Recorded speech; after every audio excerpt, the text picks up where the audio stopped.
to chat with you. It's been a while since I've seen this series, but I have to say that you, like many other times that I've seen you in a film or a TV show, you always leave me with such a interesting feeling. Oh, I goodness. love I love the characters that you bring to life. Thank you. Of course. So very excited to chat with you about this series. Of course, you had the film from the 80s, 90s that you could reference for this, but I'm also curious if you, I don't know, if you were taking a look at other films of this genre, thriller genre that kind of helped immerse you in the world in any which way. I didn't look at the film before I did it, Mhm. but I think that's mostly because kind of thing really doesn't help very much. Sure. And I was a fan when the first one came out. Um, and I didn't read the book. I've never read the book. Mhm. And I didn't really watch other things. I mean, mostly what I do as an actor is very like story based, text based. So it's like I, these things are coming out as we're doing it. So to just keep on top of what the story we're telling is a big enough job. I mean, um, I would say one of the biggest helps, and just in terms of trying to get some things right legally. Mhm. Obviously, David knows a fair amount about that because he was a Sure. lawyer and he's done this many times. But also, we had an on-set lawyer that really helped me just to understand the way it works, and I was like somebody that I could ask questions to a lot of the time, Mhm. and that was great. I mean, but I've played a fair number of lawyers at this point as well. I'm starting to think I've missed a career opportunity.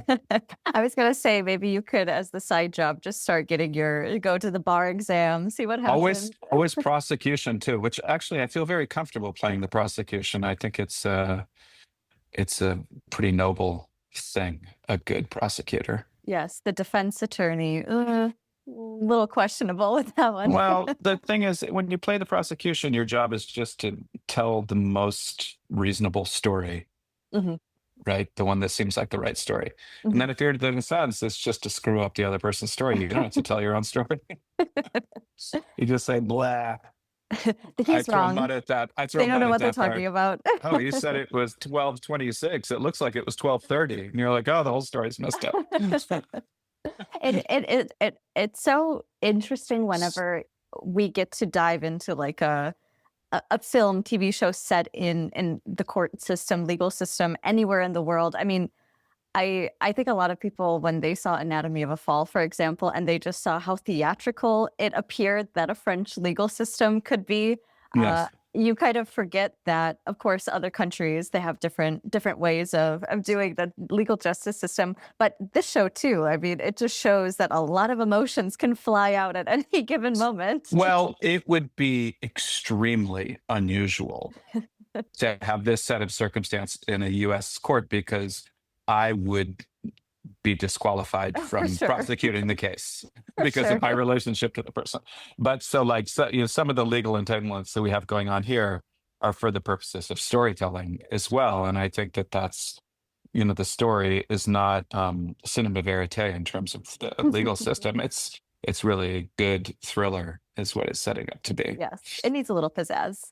Yeah. Um, in line with that, this show, I think it builds suspense in such a wonderful way, and I know that that can be done in a number of different forms. Of course, with a really solid script, you've got some every scene that leaves you on the edge of your seat, the editing, the direction. I'm very curious from your perspective and from the acting perspective how you kind of get to build suspense in with your character, your role, the interactions that you have. I think a lot of it has to do with the story that is in my character's mind versus the story that is sort of the objective story that everybody's watching. Mhm, And like when I read something frequently for the first time, I'm reading it like an audience member consumes it. mhm, But then very quickly after that, you turn very subjective and you're really just telling the story from your character's story. I think sometimes the difference between those two things is what provides for that type of tension that you're referring to, the obvious example would be when you walk into your apartment, it's nighttime, just like normal, and you're turning on the lights, and somehow where the camera is, and everybody else knows that there's a poker in the room or something like that, and they have their own idea of you should be afraid or you're up to something, or all that's being told by somebody else. All I'm doing is walking into an apartment and turning on the lights and carrying on my day the way it would normally be, telling my own subjective story. Hmm. And I mean, Tommy is a great character. Of course, when we first meet him, you kind of think, oh, all right, he's just kind of an asshole. He he doesn't like Rusty. He wants to pin everything It's against funny. him. I don't think of this character as an asshole at all, but a lot of people have told me that they think of him that way. I think, to me, Jake's character is the asshole. Oh, definitely. Everyone just a is on guy- edge. I'm just a guy who's like relentlessly after what he thinks the truth is. Mhm. I'm not even, I mean, I think given the evidence against Jake's character, anyone in my position would do all of the things that I did. And the thing that I'm struggling with is he's the most popular guy in the office, It's true. right? And I'm the guy that nobody really wants to take a drink with for whatever reason. I might have some social peculiarities, but I've always been more attracted to my type of guy, Mhm. not the captain of the football team. Mhm. So, like, for me, I think if I were watching this show, I like to think I would be with Tommy Molto. But maybe that's just good casting. No, hey, wonderful casting. No, I was going to say I've read in some of your previous interviews that you believe that he is a very misunderstood character, and I can understand that too. I mean, like you said, he really is just trying to do his job, and Under Sure. circumstances under which almost no one would ever be required to perform. no, no. But and as you said, you obviously that's the type of role that you are attracted to. Would you say that that was the main reason why you were really attracted to Tommy and this series? No, the main reason I was attracted is because my brother-in-law was doing it. That's true. I mean, that's the main reason. That is the truth. But When he first told me about it, I was like, Tommy Molto, my memory from the movie, and I hadn't watched it since it came out. I was like, is that I'm completely wrong for Tommy Molto. I am no Tommy Molto.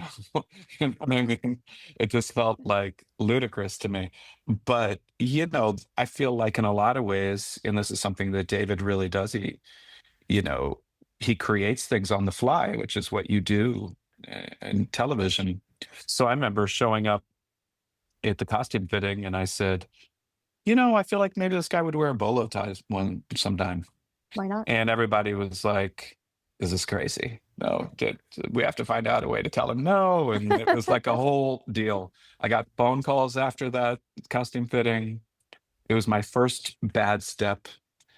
And David, not only eventually, everybody eventually said yes, but David made it a part of my character. Yeah. Listen, I lived in places where people wear bolo ties. To me, it was not that crazy a thing. Like I had my math teacher wore a bolo tie in Oklahoma, Mhm.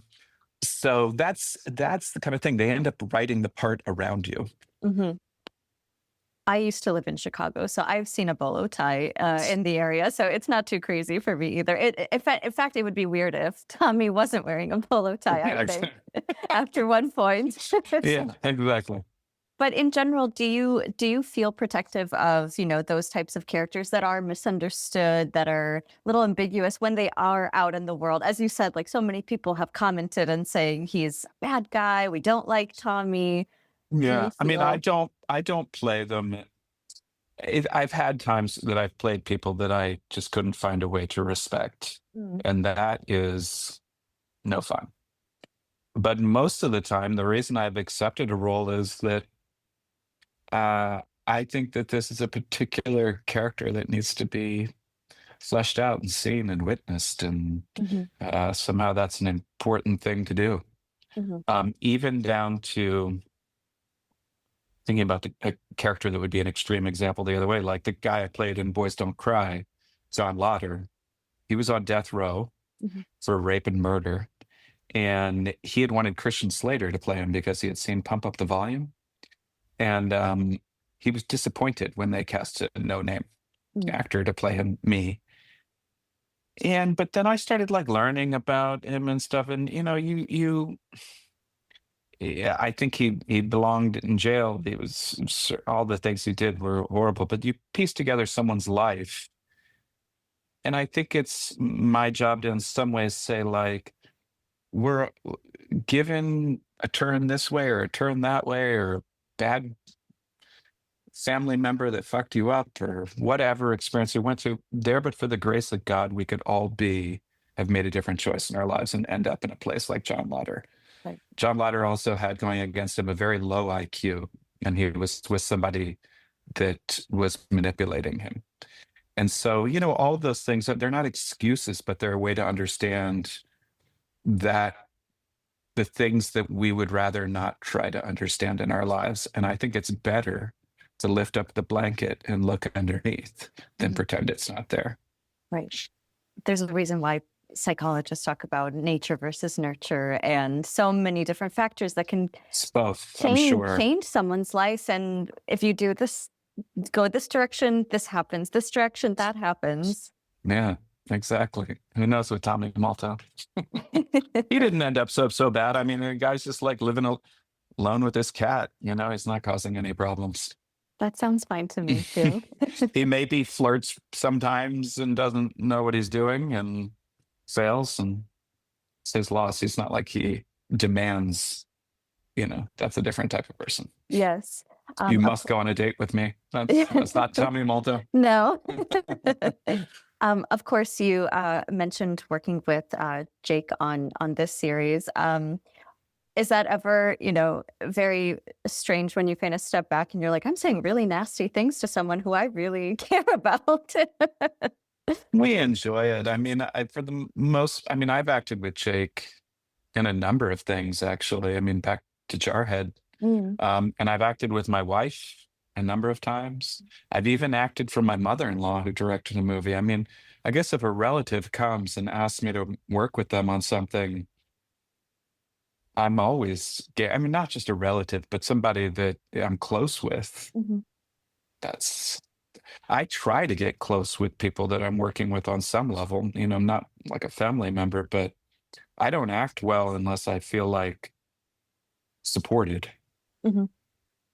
So Jake and I support each other. Makes the job tons easier. It's nice to going in before even starting that the lead actor respects you and supports you, and I respect and support him. And after that, really, it's just about acting choices and memorizing your lines. It's pretty easy. I'm sure it just makes the whole experience far more enriching, Yeah, it's more intimate, I'm sure, too. It's interesting. David's about to work with his wife, Michelle Pfeiffer, on a show, and he was asking about me working with my wife, and I was like, it has only enriched the relationships that I have. I guess I'm fortunate to be around a lot of talented people. It would be hard to work with a family member that wasn't talented. That's for sure. And as we were talking a little bit about the suspense building that this series has, I know that when I got to those last few minutes, really, I kind of didn't expect the series to go in the direction that it did when it came to the big reveal. As you were reading the whole series, were you kind of surprised that it went in that direction too? Oh, yeah. No, but it changed. That wasn't the original direction. Oh, really? So, yeah, David mentioned that today. I don't know what all the different directions were, but it was definitely, I was sure that I hadn't participated in it. I mean, I could just tell, I mean, I knew who I was playing. I knew the questions I was asking. It would have been a big cheat for it to have been me, I think.